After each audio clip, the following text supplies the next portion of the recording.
If you're anything like me, you're probably really excited for fall.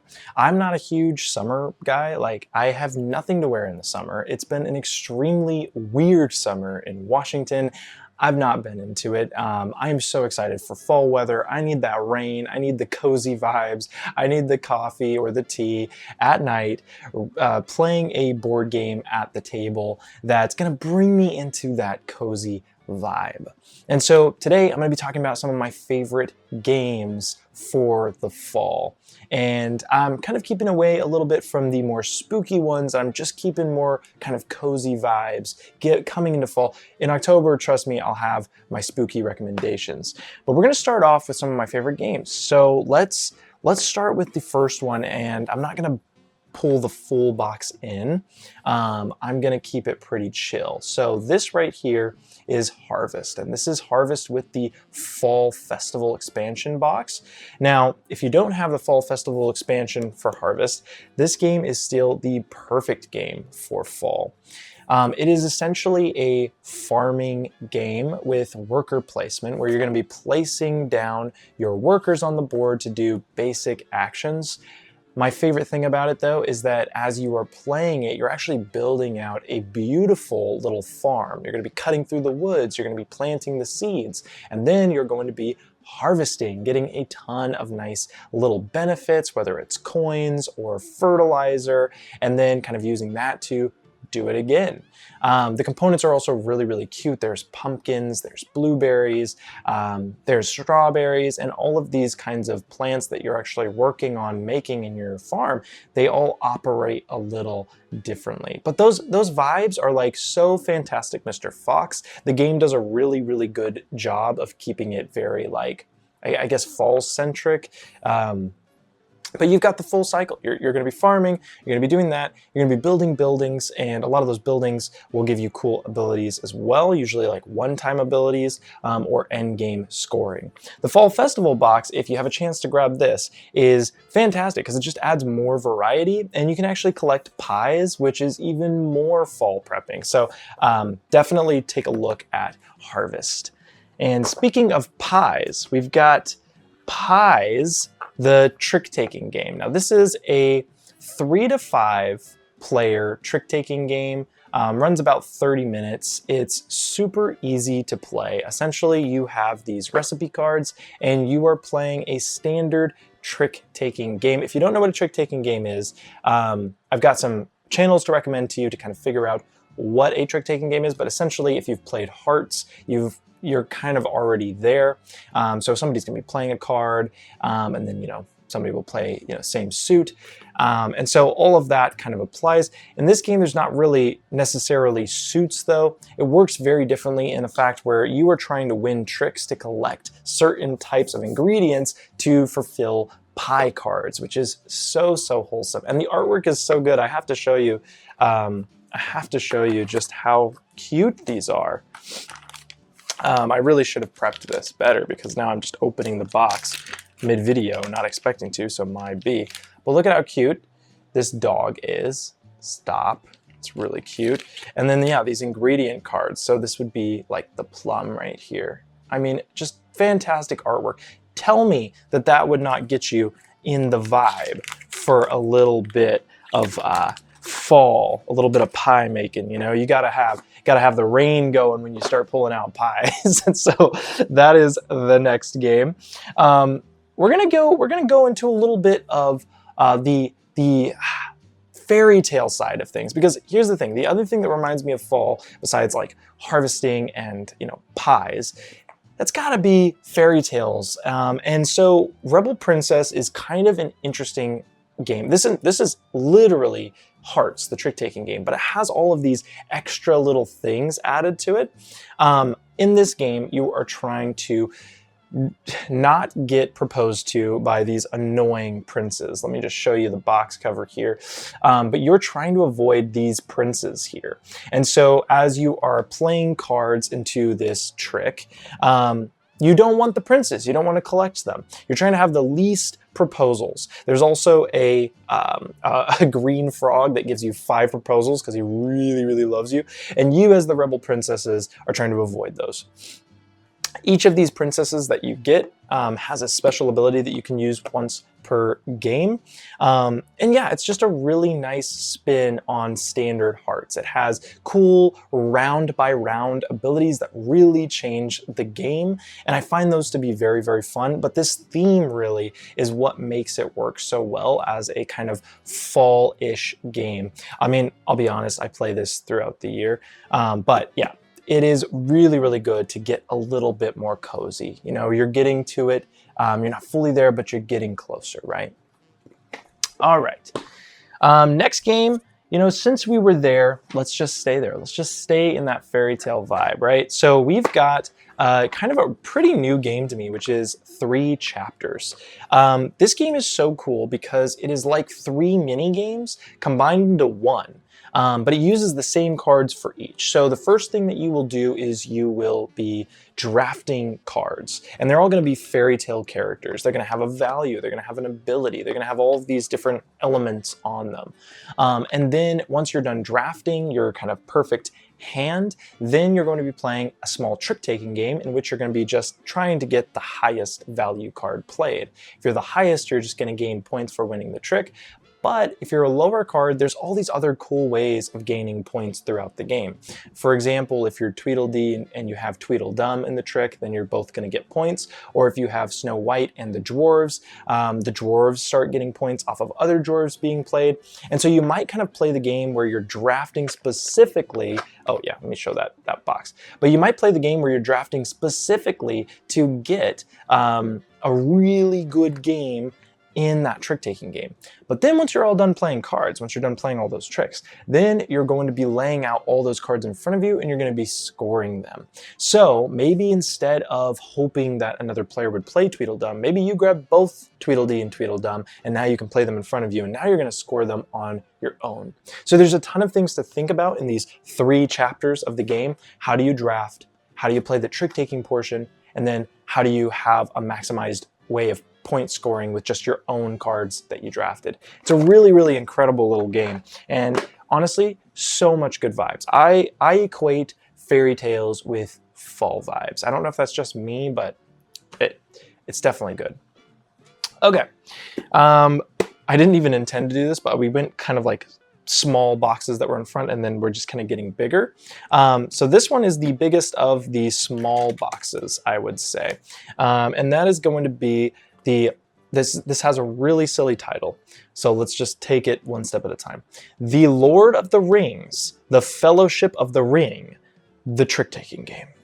Absolutely wild title, but it's a really, really cool box. I think it's showing really well on there. This is another trick-taking game. I didn't even realize this, but actually a lot of these are trick-taking games, and so you know what? I'm not even going to apologize for that. You should probably get into some trick-taking games. But this is another one that's great to kind of bring in those fall vibes, because I know that I'm not the only one that's going to be rewatching Lord of the Rings. We got to rewatch it every year. And fall is perfect for that. So this game is so cool because it takes you through a game of cooperative trick-taking in which you're going to be trying to complete each unique character's goal. Frodo has to, you know, keep with the one ring, and you know they all have these cool different specific goals that you have to do, and everybody has to complete them in order for you to kind of complete the objective. Then there's also like a little scenario thing that will like tell you some special rules for that round, and it will literally journey through these chapters just like it journeys through the book, which is really, really cool. This is just a great vibe. Once you finish the game too, you can just do randomized setups, and it's completely replayable. Tons of fun. If you're into co-op games, this is perfect. If you're into Lord of the Rings, this is perfect. Highly recommend checking this one out. And I promise to you that is the last trick-taking game. I'm not going to do it to you again. So the next one is another one, though, that I am holding a proxy box for because I didn't want to grab the actual box, which is right behind you right now. And that is going to be Flock Together. Now, this is the expansion box. This is Flock Together. Birds of a Feather, the expansion. This game has a ton of puns. They even have a Lord of the Rings character, which is so fun, Aragorn. And yeah, basically, this is another co-op game, which is, I'm not super huge on co-ops, but I will say there's a couple of them that I really like. This one is really tough, I've found. It's a tough game, and you can make it tougher pretty easily. But this is a game where you are basically trying to avoid and push away these predators that are trying to take your home from you. You got to protect the farm, you as these chickens. And so you're each going to be controlling a hero chicken. And what I love most about this game is the kind of growth of these chickens and these predators over the course of 3 seasons throughout the game. It is incredibly cool because you'll start off with kind of like a small little chick, and as you feed them, they can grow up and become more and more powerful, which is really fun to watch. And then as the game goes on, the predators are also going to be becoming more powerful. So the longer you wait, the worse they become. And that creates some really interesting tension, especially with such a small action economy with this game. It's a really, really fun time. There's a ton of variability with how many different predators you're going to be going up against. And each of those predators has a special item that you get when you defeat them. And then all of this special unique characters that have the full 3 growth phases. Very, very cool game. And really it's like pretty economic because you're really mostly managing that food and your action economy to try to figure out the best possible way to defeat these predators and defend your farm. That is Flock Together. Highly recommend it. It is such a cozy game. It's perfect for those fall vibes. I can teach it to pretty much anybody. This one, I'm just gonna go out and say, this game is so underrated. And to me, it is just such a good fall vibe. I mean, come on. This is the Grim Masquerade. This is might be a little bit of an older game, but I'll tell you this game is completely underrated. Like, I don't know why people don't talk about this game more. It's kind of a social deduction game, but with a board. And so every character, the story of it is that you're going to a grim masquerade. So all of you are these fairy tale characters. Once again, fairy tale characters. You're going to this masquerade, but you all have a secret identity behind the mask. And so you're trying to sleuth out who the other characters are before they sleuth out who you are. And so you'll have all of these little discs that you're going to be placing on this board. And those are basically evidence that you know that, like, this character is not this character and this character is not that character. Well, each of these characters are connected to a Boon and a Bane suit. So for example, the Big Bad Wolf really likes the masks, really dislikes the cauldrons, for just a little example. Rumpelstiltskin really likes the threading, really dislikes the crown or the silver. And so if you have certain amounts of those in your hand, then that's going to out you. So players are going to be passing these cards in unique ways to that game to try and suss out which character everybody is. If you, as your character, get 3 of a certain suit, your boon suit, that's how you win the game. But you can out somebody if you have them get 2 items that they hate, and then they have to reveal their character. And so you can get you'll be collecting roses over the course of multiple rounds of this, so you always have like a chance. And so you're trying to out the other players without being outed yourself. In a game of deduction and card play, it's an incredible game. Check out Grim Masquerade. And I'm going to try to put links to all of these games down below, so hopefully you'll be able to find it and enjoy it in the fall. Okay, we've got another one here. This one is fantastic. This is Fit to Print. This is a really fun game in which you are going to be building a newspaper.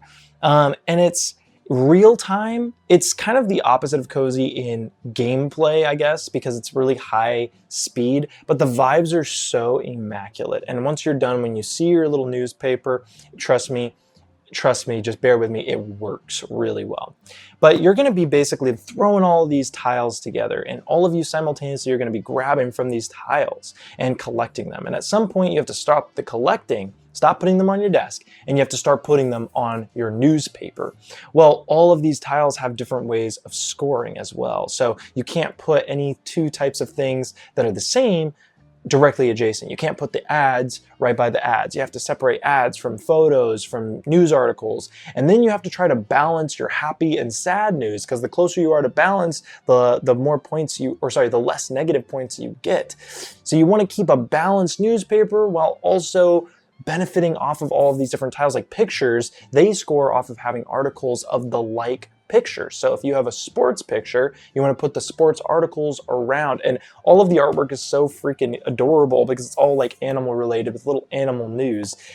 This game is such a delight. We play this one every fall, and it really brings in the vibe. Like if you're not feeling fall, this game will get you there so quick.